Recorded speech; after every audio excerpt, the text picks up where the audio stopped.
belgilangan imtiyozlarni aytib o'tdilar. Bu imtiyozlarga qo'shimcha qilib nogironligi bo'lgan shaxslarni ishga qabul qilgan korxonalarga soliq imtiyozlari borligi hamda o'sha fuqarolarimizni korxonaga ish bilan band qilish maqsadiga 1 million so'mgacha subsidiya asosida jihozlar olib berish mumkinligi korxona tashkilotlarimizga ham tatbiq qilib chiqilmoqda.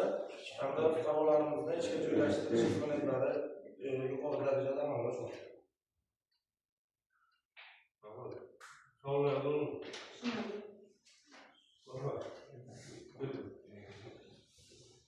Kun tartibidagi shu masala bo'yicha inson ijtimoiy xizmatlar markazida qatnashyapti. Siz ob-havoga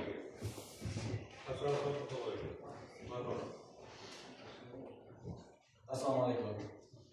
Hurmatli qonunchilar, hurmatli sessiya ishtirokchilari, hurmatli deputatlar. Mana kun tartibidagi masala bo'yicha manzilxonaga axborotlarni berdilar. Bu yana qayta takrorlab o'tmoqchi emasman. Men ham bor hisoblatim. O'tgan 25-yil davomida 1403 nafar nogironligi bo'lgan mehnatga layoqati bor fuqarolarni bandligini ta'minlash maqsadida 302 nafar belgilab olingan edi. Bizning sa'y-harakatlarimiz korxona tashkilotlarini hamkor bo'lgan jamg'arma tashkil va bandlik ko'maklashish bilan birgalikda 389 nafarni bandligini ta'minlandi. Endi asosiy muammolarni aytadigan bo'lsam, hisobot berildi. Oxirida ta'kidlab o'tdilar.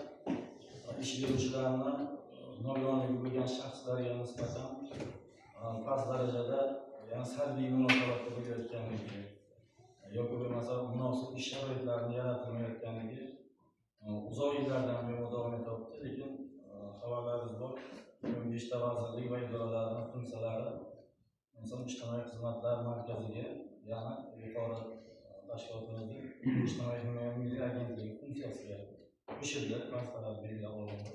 Shu jumladan shu nogironligini bo'lgan shaxslarning bandligini muvofiqlashtirish, hamkorlikda shu ishlarni amalga oshirish va shu nogironligi bo'lgan shaxslarga adolatli mehnat sharoitlari yaratish, ularning to'sqinliksiz harakat qilishi va hamda tegishli infratuzilma shart-sharoitlarni yaratish, ham nazorat qilish, ham muvofiqlashtirish, birgalikda tashkil qilish vazifalari yuklatildi.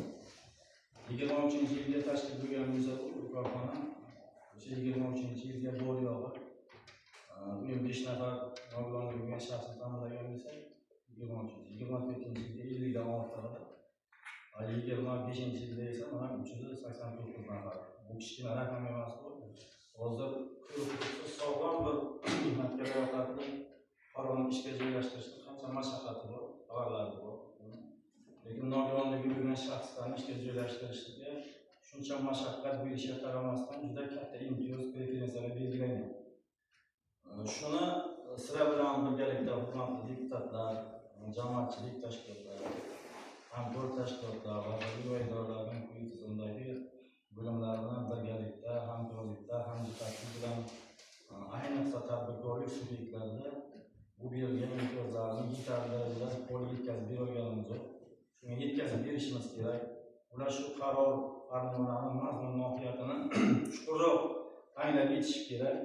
Ana shu ishlarni agar amalga oshirganimizda nogironligi bo'lgan shaxslarni sog'lom odamlar kabi mehnat qilish huquqlari, manfaatlari ta'minlanadi. Ularni o'zini o'zi kamsitishi, jamiyatga integratsiya bo'lishi, ijtimoiylashuvi va qo'rquv yoki bo'lmasa o'zini men nogiron ekanman, men ishlayolmayman, hayotgaman, juda ham qiynalyapman, menga yordam kerak deb doim shu qo'rquvdan chiqish kerak. Shu uchun shu farmon qabul qilindi, 85-sonli farmon va shu farmonni yana ixchamlash maqsadiga nizom tasdiqlanib oldi. 405-sonli Vazirlar Mahkamasining qarori bilan hozir bir e'tibor bergan bo'lsangizlar, berilgan imtiyozlarni birinchi, ikkinchi guruh nogironlarga sanab o'tdi.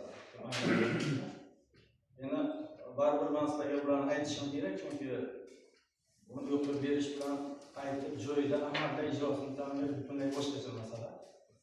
bitta korxona misoliga, misol Latsonga mahalla yig'inidagi Lopkinskiy va tikuvchilik korxonachasi bor.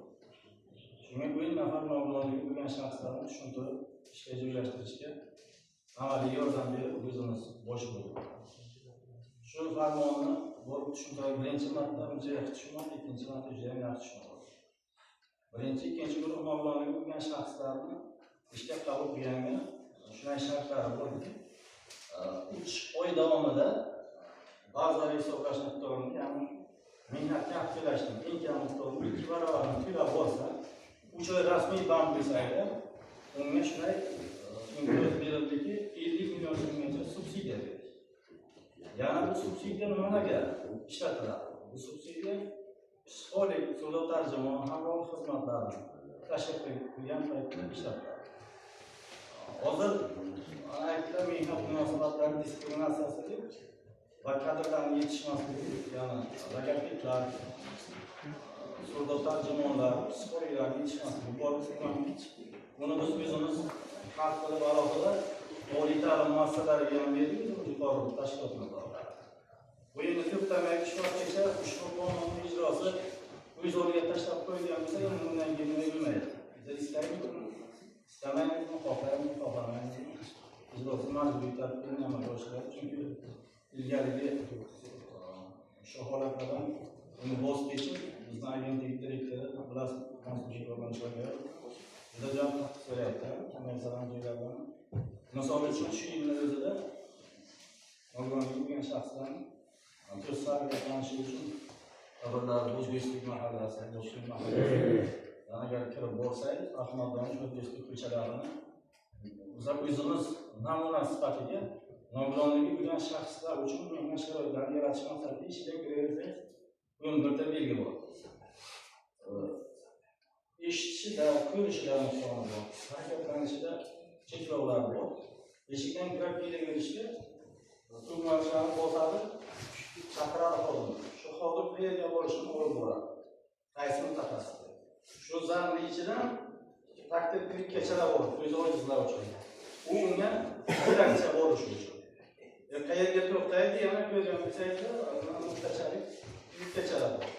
Eshakli, to'xtaydi. Oqib ketishini belgilashni aytib turadi o'zini. Xuddi shunday ovozni svetoforda bilish kerak. Bu endi biladim nimanga? Biz o'sha korxonamizdan boshladik, o'sha joydan boshlanadi o'zi. Ichkariga kirgandan keyin tutishlar bilish kerak. Hozir o'zimiz binoda ham ko'rmadik, masalan yerda. Bu yerda ham bilish kerak bo'ladi. Yo'naltiruvchi belgilar, tutishlar, hojatxonaga bo'lsa, hojatxonadan foydalanish tartiblari, jihozlari, ko'targichlar, transfertlar, nogironlik aravachalari va hokazolar bo'lishi shart amaliyotlarda. Shu jumladan xususiy korxona tadbirkorlari. Ularni biz baholaylik, o'zimiz buklet chaqirib tushuntirishlar bir korxona tashkilotlariga xabarlari bor, ijtimoiy xizmat xodimlari bor. Ularga yetkazib turibdi. O'zimiz borib joylarga tushuntiramiz, lekin bari yetishmayapti shu narsa. Ulargacha yetkazib. Men bu ko'ryapman, ijtimoiy tarmoqlarga ko'ryapman. Shunday zararlar xabardor qilish maqsadida joylarga borib, mana deputatlar ham ko'rdik, borib inklyuziv sinflar, guruhlar tashkil qilgan maktablarga va bog'chalarga tashrif buyurib, shunday san kirayotganlarni guvohi bo'ldim. Lekin o'sha joylardan yetarli darajada shunday qoidalar, qurilishlar, qoidalar. Shunga ham mos bo'lish kerak. Masalan, oldidagi shu yetarli emas. Hozirgi aytib o'tgan nimalar? Takliflar. Bu ham muammo, ham taklif. Ikkalasi birgalikda moslashtirish kerak. Ana shundan keyin mana shundan belgilab olib 288 ta nogironligi bo'lgan shaxslarni bandligini ta'minlashni rejalashtirib oldik. Akam barcha sarfli ishlar, bandlik ko'maklash bo'yicha kerak. Ularda mavjud kvotali ish o'rinlari bor, vakant ish o'rinlari. Bundan tashqari o'zidan atrofimizdagi tumanlardagi vakant ish joylarini olib, shu ijtimoiy xodimlar orqali beramiz. Kimlardir Buxoro tumaniga, kimdir Peshku tumaniga, Shofir tumaniga ishga joylashganlari ham bor. Bunga albatta o'ylayman, sizlardan birgalikda bu narsalarga ko'proq jamoatchilik hamda hamkor tashkilotlar, manfaatdor idoralar bilan yetkazib tursak, bu bundan ko'ra yaxshiroq bo'ladi. Demoqchi bo'lganim, shu hayotga integratsiyasi, ijtimoiylashuvi manfaatlari ta'minlanadi. Qisqacha shuki, agar savollar bo'lsa, bilgancha javob beraman, bo'lmasa Savollar bo'ladi. Yo'q? Mana bu Yo'q. savollar taklif birgalikdan olishmoqda. Assalomu alaykum, hurmatli rais, hurmatli sessiya ishtirokchilari. Hozir Rasul aytganlaridek, bizni har bir deputat o'zini saylovchilar bilan uchrashuvlar juda chiroyli ketyapti. Birorta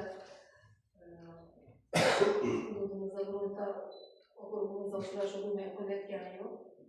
Mana o'zimni okrugimda uchrashuv o'tkazdim. Bundan keyin bu narsa yanada aktuallashib aytganimizda chiroyli bo'lib bo'lishi kerak. Men xursand bo'lgan joyim 20-mart maktabimda bitta program bo'lamiz. O'quv prosesslari buni birinchi etajda. Endi yuqori sinf bo'lib borgan sari uni yana o'sha qilingan unga imkoniyat kengayishi kerak. Shu zal bo'yicha shu ushlab yuradigan unga to'siqlar qilingan. Men xursand bo'ldim. Hozircha bola birinchi etajda. Boshqa sinflarga ko'chgandan keyin yana shu uzaytirib boriladi. Bunga biz deputatlar, men demoqchi bo'lganim deputatlar o'zimizni hissamizni qo'shaylik. Masalan, ko'zi ojiz bola bo'lgan, hozirgi yurishida nimasini tuzolib bo'lmay qiynaladimi? Shu holat bo'lishi kerak. Haqiqatan o'shani davom ettirishga bundan keyin men qani nazoratimga olamiz. Masalan, haqiqatan o'sha bola o'zini o'sha sog'lom bolalar bilan bir xil sezish kerak-da. Inklyuziv ta'lim bor bizda, davom etyapti. Juda chiroyli. Shundan keyin birgalikda ish qilamiz biz deputatlar. Barchamiz o'zimizni maktablarimizda, bor maktablarda qilingan, boshlangan shuni davom ettirishimiz kerak. Bizlar shu aytganimizda endi orqaga ketmaydi, ushlab qo'yilmaydi. Albatta.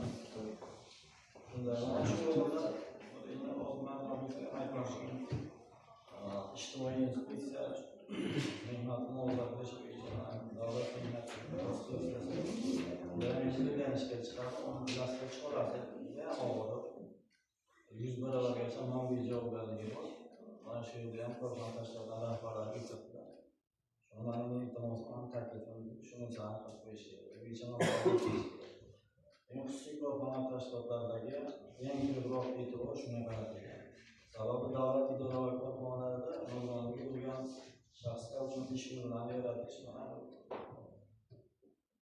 foiz sog'lomlar bo'yicha 3% nogironligi bo'lgan shaxslar uzaygan. Manimcha qasam shart bo'lgan bu 14 shu 14 ta ishchilar o'talangan ishchilar juda minimal hisobda.